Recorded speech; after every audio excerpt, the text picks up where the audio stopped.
We're ending today's program with the latest news out of Puerto Rico, where the government ran out of money Monday and was forced to impose a partial public sector shutdown, the first of its kind in the history of the U.S. Commonwealth.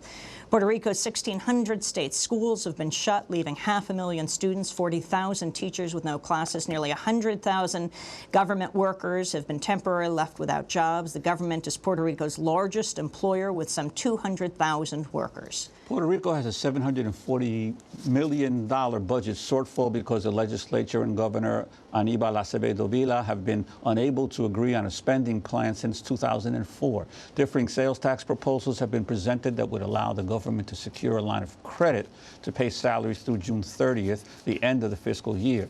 The island currently has no sales tax. Hundreds of demonstrators took to the streets in San Juan's financial district to protest a partial shutdown and the sales taxes proposed to close the budget gap.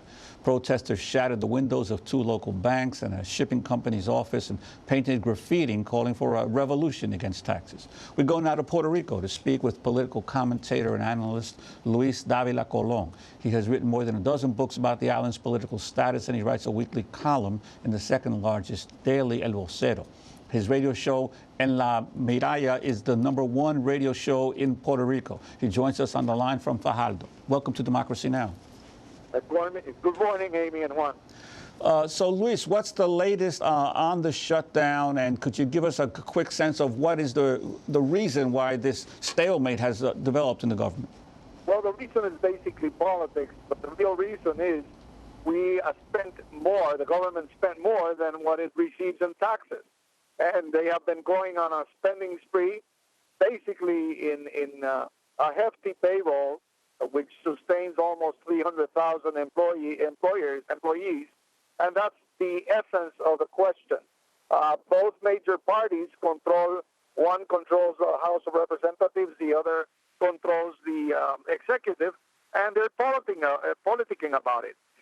Really, the whole haggling is about whether a sales tax should be 5.5% or 7%. So there's a minimum differential, and they're just looking for every excuse possible not to come to an agreement or to a consensus, and that's the whole problem. So this is a conflict between the parties for statehood, for independence, for commonwealth? This has nothing to do with statehood or independence or commonwealth. It has to do with incompetence and basically politicking and the deterioration of the whole political process. I mean, Commonwealth has gone into bankruptcy as such. But people in Puerto Rico don't want to know that. They don't want to acknowledge it. They're in denial. And that's the whole problem about it. The model, as it's known, that has worked for 50 years, is no longer viable. And so is this a sort of another version of the U.S. government shutdown that occurred several years ago at the pressing of the Republican Revolution at that time, the new Republicans in Congress? Or is there one political party that is seen as more responsible for this? Or is it the voters decided this is a plague on both houses? Well, it's both parties are responsible, but the popular Democrats have been in governance for the last 6 years. So the deficits started in 2003, and that's where the whole problem started.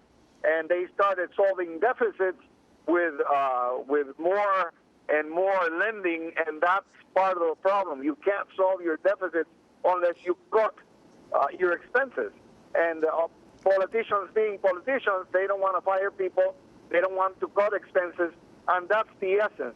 And the ruling party, of course, has been in power for 6 years, and this is a problem that has been compounded every year since they have been in power. So what's going to happen now, and particularly to the workers who are out of jobs? Well, eventually there will be a settlement. There's no way the crisis can continue forever. How long? The longer it stays, the harder it will be a hit to the economy, and we're probably going into an economic depression after this. And while the economy in the States is booming and it's growing, here in Puerto Rico will probably go downwards for the next 2 years. If the government bank loses its credit, it's going to be awfully tough to get more funding, cheap funding, and that's going to make it very, very difficult. So we're really in dire straits. We are going into dire straits no matter what happens. The crisis will end. definitely it will end.